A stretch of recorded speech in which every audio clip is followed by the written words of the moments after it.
Hello friends, मैं हूं अर्जुन।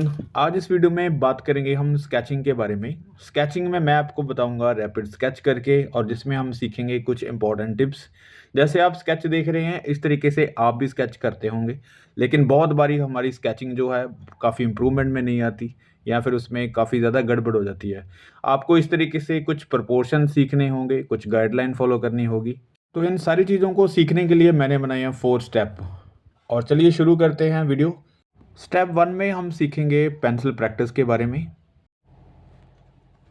अगर मैं बात करूं मटेरियल के बारे में, ये मेरे पास सॉफ्ट चारकोल की पेंसिल है जिसको मैं चला रहा हूं, और इससे मैं स्ट्रोक दे रहा हूं। आप हार्ड पेंसिल यूज़ नहीं करना, आपने सॉफ्ट चलाना है। Light and dark, dark and light, कुछ सर्कल्स लगाने हैं इस तरीके से। यहाँ पे आपको दिखाई देगा light and dark, dark and light. Pencil को प्रेशर देना है और कहीं पे हवा पे चलाना है। इस तरीके से राइटिंग स्टाइल में भी आपने करके देखना है, क्योंकि ये वाली चीज़ें आपको डिटेलिंग में काम देगी।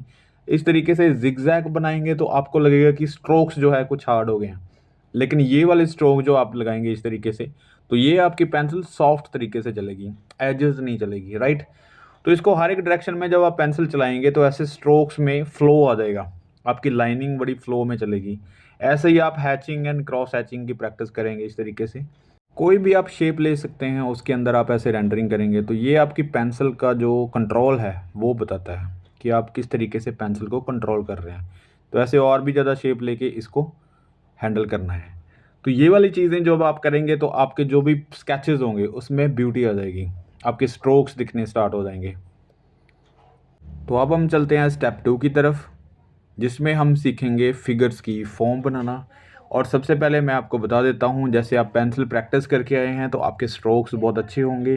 तो आपको एक फिगर के बारे में मैं आपको बता रहा हूँ। जैसे आपने जेस्चर किया होगा फेस का, तो आप कोई भी जेस्चर बना सकते हैं यहाँ पे, लेकिन मैं आपको बताऊँगा कि सिंपल ऐसे बॉक्स लेना है।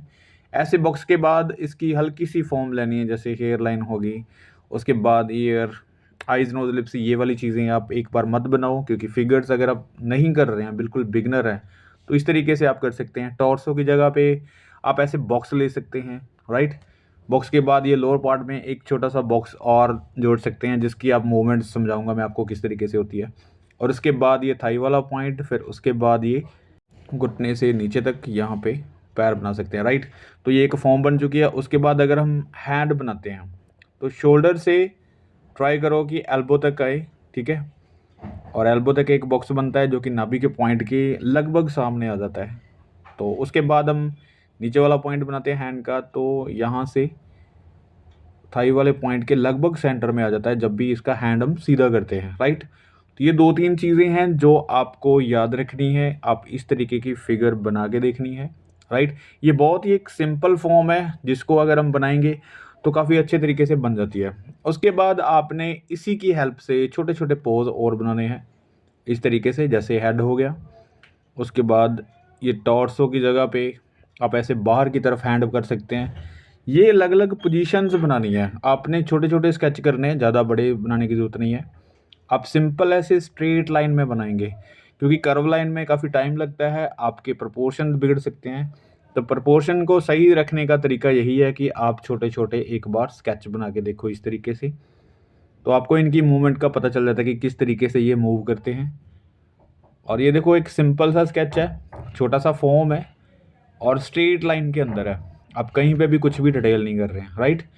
तो उसके बाद आपने और ज़्यादा स्केचेस करने, इसी तरीके से अलग अलग एंगल ले सकते हैं, जैसे मैं ये बना रहा हूँ। तो कोई भी आपको पोज अगर लगता है कि किस तरीके से बनाना है, तो स्ट्रेट लाइन के अंदर इस तरीके से बनाना है। चाहे वो ऐसे शेड में कर सकते हैं, चाहे आप किसी भी एंगल में करो। तो हो सकता है कि आपको इस तरीके से स्केच करना काफ़ी आसान लगे, फिर उसके बाद आप बड़ी फिगर्स बना सकते हैं। तो इन वाले स्केचेस में आप कर सकते हैं वाटर कलर भी ऐड। अब हम चलते हैं स्टेप 3 की तरफ। स्टेप 3 में हम करेंगे जेस्चर।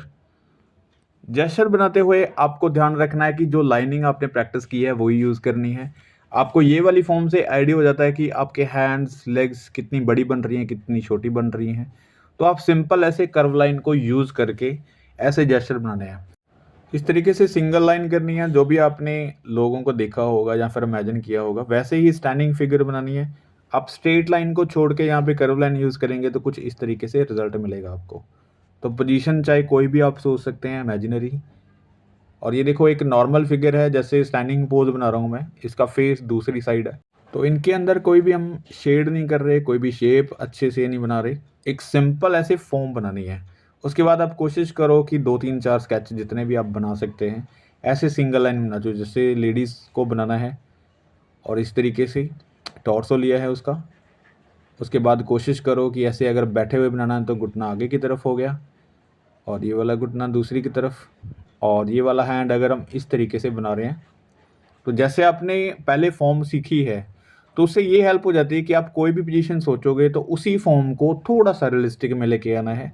और कोशिश करो कि ये लाइन कभी भी स्ट्रेट ना हो, आपकी line dark and light and strokes में काम करे, तो तभी आपकी स्केचिंग काफ़ी इम्प्रूवमेंट में लगेगी। जैसे एक बैठी हुई फिगर अगर बनाएंगे तो इस तरीके से आपने पोजीशन खुद सोचनी है कि आपको किस तरीके से फिगर बनानी है।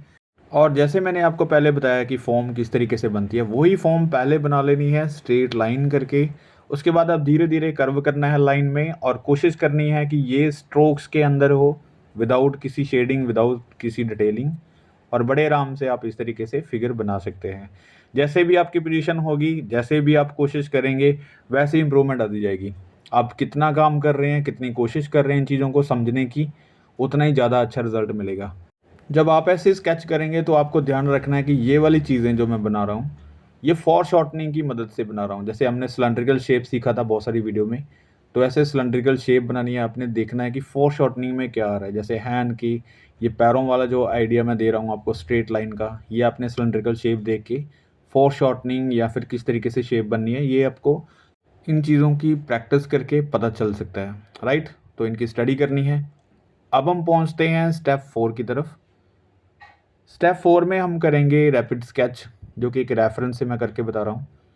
जैसे आप रेफरेंस देख रहे हैं, इसी को मैं ड्रॉ कर रहा हूँ, और ये सिंपल शीट है, जैसे मैंने आपको पहले बताया, ये पेंसिल सॉफ्ट चारकोल की है, और इसी को हम ड्रॉ करेंगे।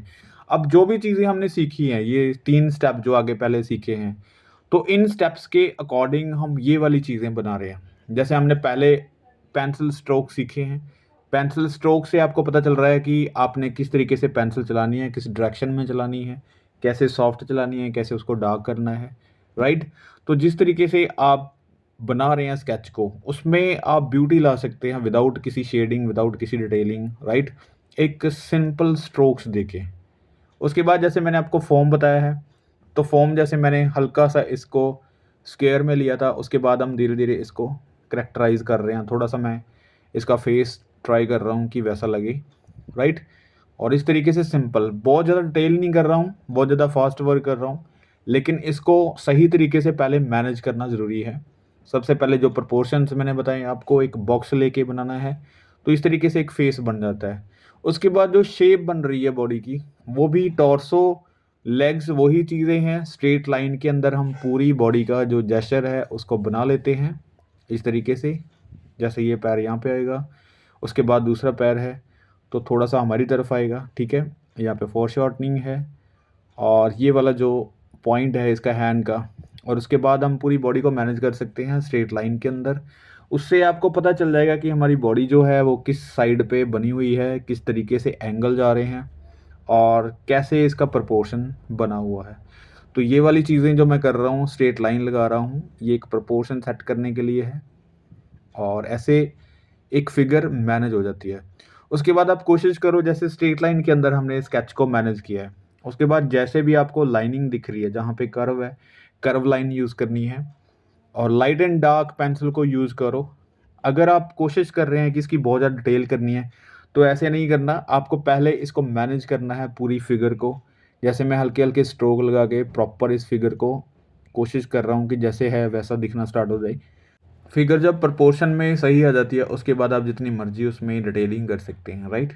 तो ये वाली चीज़ें जैसे हैं, मैं कर्व लाइन यूज़ कर रहा हूँ, यहाँ पे स्ट्रोक्स हैं, कुछ फोल्ड दिखाई दे रहे हैं, यहाँ पे हैंड है, राइट। तो हर एक चीज़ को एंगल वाइज आपने देखना है, धीरे धीरे उसकी डिटेलिंग हल्की सी, और उसके प्रपोर्शन धीरे धीरे जो कर्व लाइन में आ रहे हैं, जहाँ पे मोल्ड करना है इस चीज़ को, वहाँ पे करना है। और जहाँ पे स्ट्रेट लाइन बिल्कुल लग रही है, तो ऐसे स्ट्रेट स्ट्रोक्स नहीं होते किसी भी फिगर में।